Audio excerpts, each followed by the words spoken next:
TikTok, malusaw na yan. Lusawin na sana ang TikTok kasi ang TikTok dito sa Pinas ay spy. Isang uring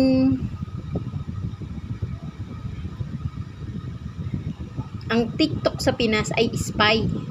Puro spy, espiya ng bansang China sa Pilipinas. Dapat permanente ng malusaw ang TikTok. Iban na yung TikTok dito sa Pinas kasi unang-una, anong ginagawa niyan? Inaalam nila yung pulso ng bayan. Tapos gumagawa sila ng mga agarang hakbang laban dyan sa pulso ng bayan. Ibig sabihin, kinakalaban ng TikTok ang gobyerno ng Pinas. Kakampi niyang si TikTok ang gobyerno ni Duterte. Isang uring spy ang TikTok. Kailangan i-ban na yan sa Pilipinas. Dapat magkaisa tayong mga creator na gumagamit ng TikTok na basta-basta na lang dinidelete yung account nang wala man lang pasabi. Biruin mo, magagalit si TikTok maya-maya lang o minuto lang, maya-maya ibaban niya na, i-delete niya na yung account mo. Wala man lang notification, wala man lang warning, wala man lang pasabi, tapos i-delete niya na agad yung account mo dahil lang sa isang pagkakamaling post mo. Dapat bigyan niya man lang ng due process, di ba? Wala, komunista talaga yung TikTok na yan, animal na TikTok. Nagalit siya ngayong oras na to.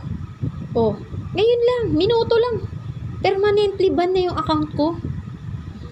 Anong klaseng uri ng yan, ng social media? Kaya yung ByteDance na yan, yung may-ari ng TikTok na yan, komunista, dapat talaga iba na yung TikTok dito sa Pinas. Walang kwenta yung TikTok na yan, 'di ba? Spy yan.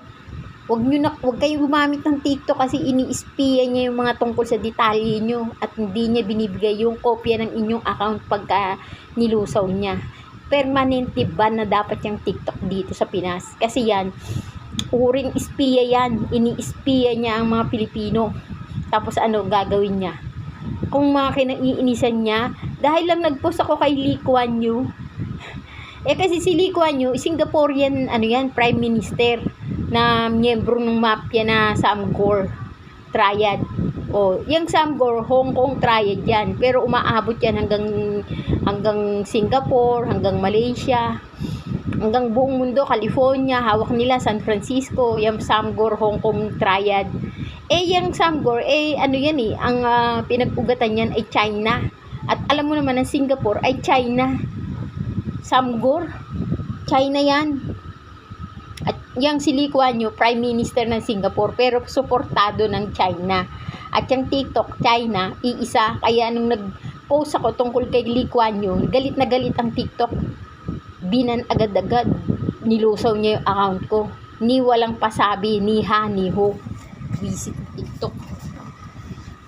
Animal. Walang pasabi, basta-basta na lang maglulusaw ng account. Visit. Dapat iban nyo na yung TikTok na yan. Walang kakwenta-kwenta.